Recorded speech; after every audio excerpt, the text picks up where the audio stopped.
Hey everyone, and welcome back to another episode of Meep Nation. I'm joined by David Harrison and Caleb Hopkins. How are you guys doing? Doing good. How about you?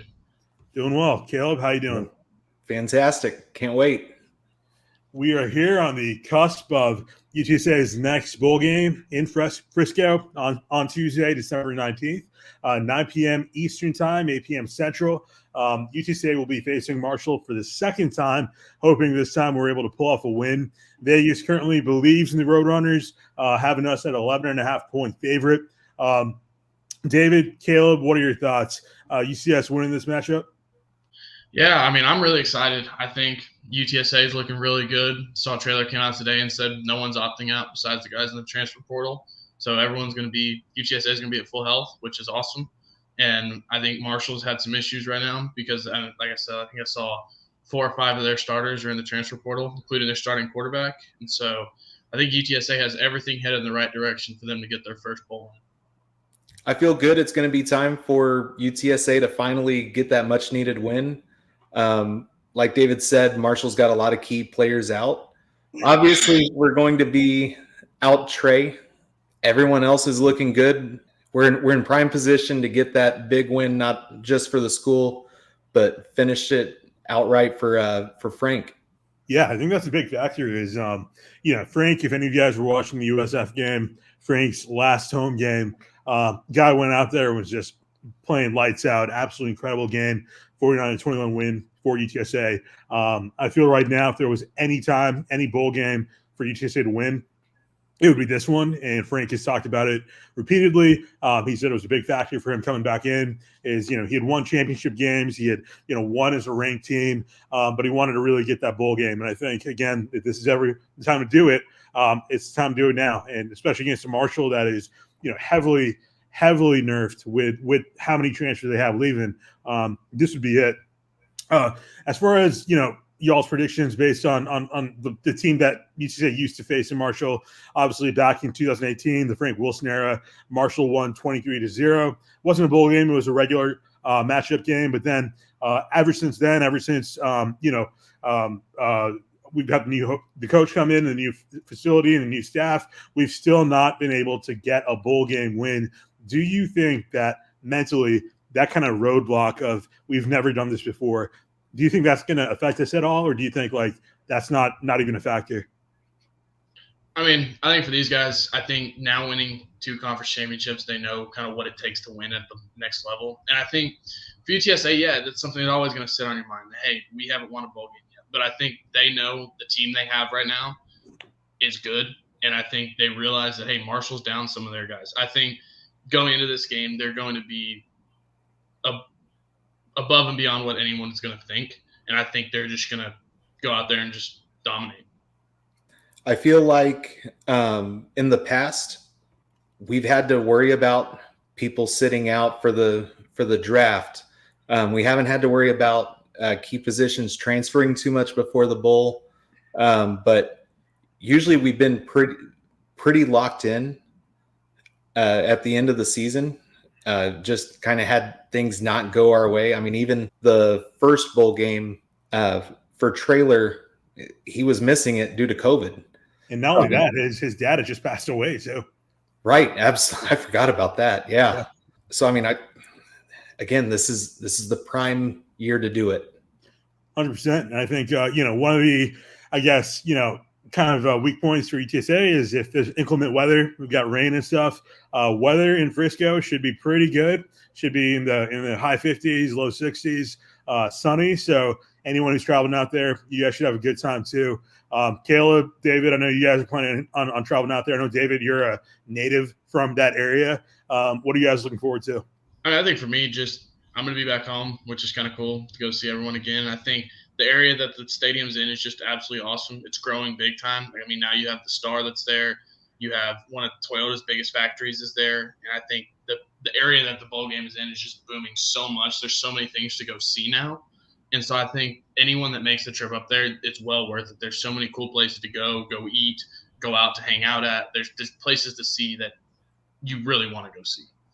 Anytime that we have a bowl in our own state, we can always expect more fans to travel. Orlando was a little bit harder, especially for our student body to make it out to. So that should certainly help. Only awkward part is obviously the Tuesday night factor instead of it being on a weekend. Yeah.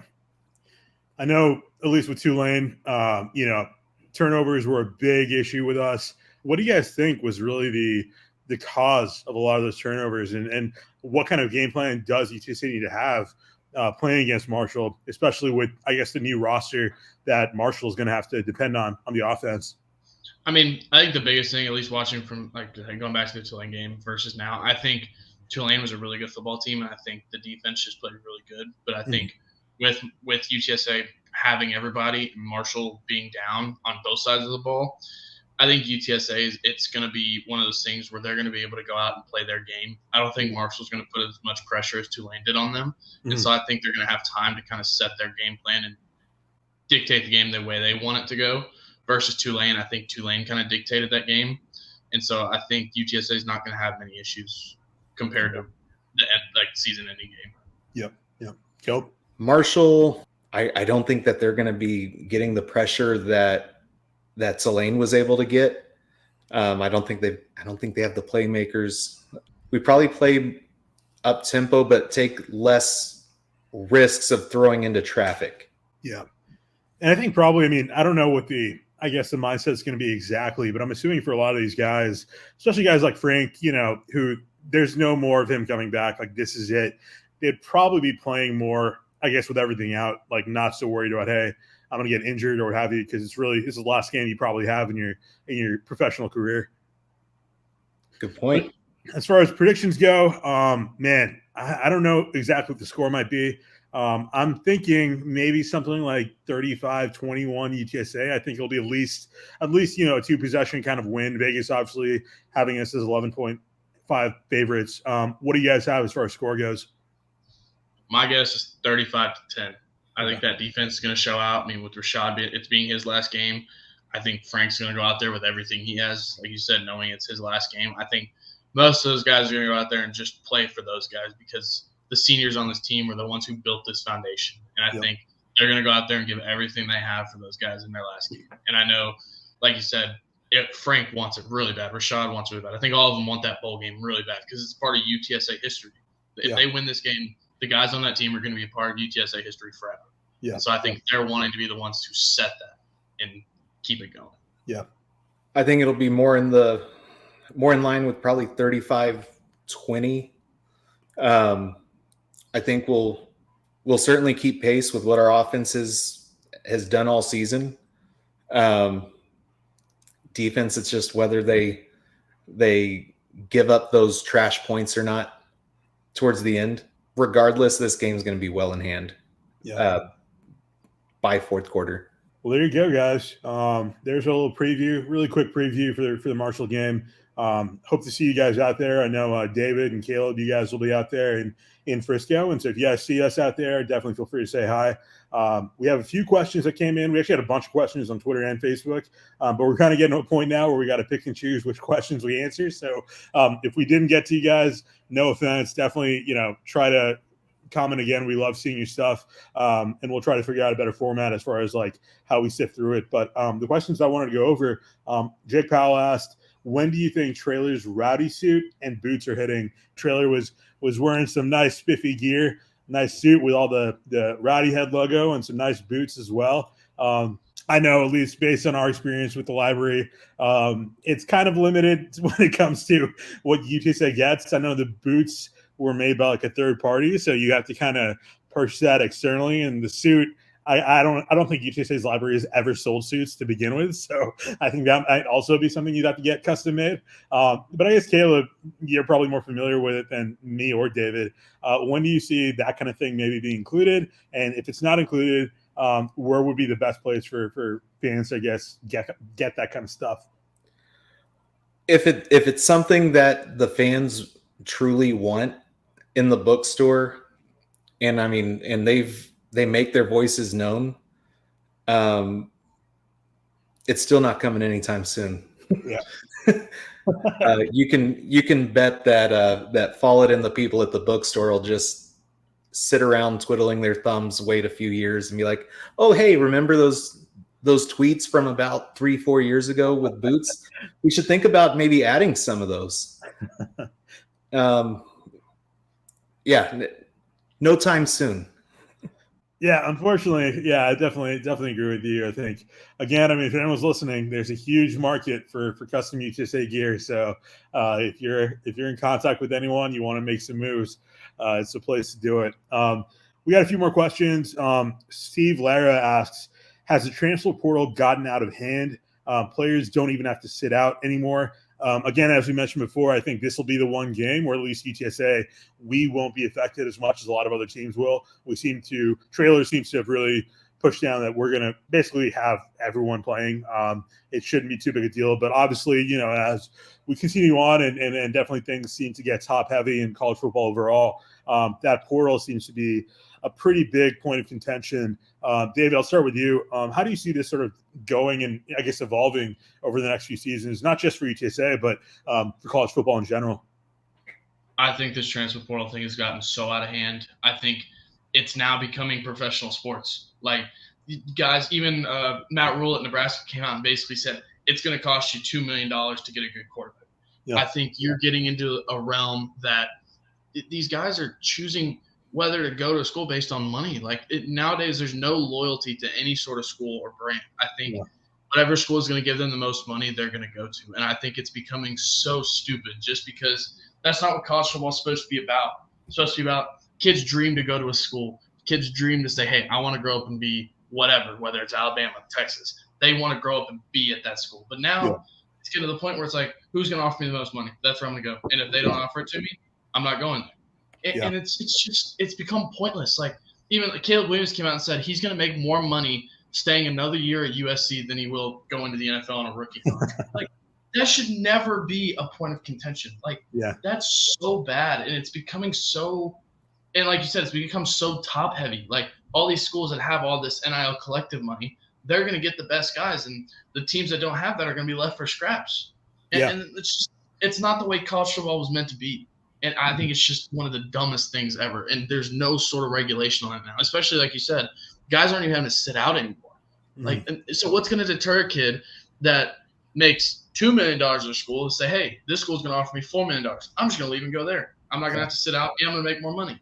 It makes no sense. Yeah, and it's starting to weigh in on the current season, planning for the next one.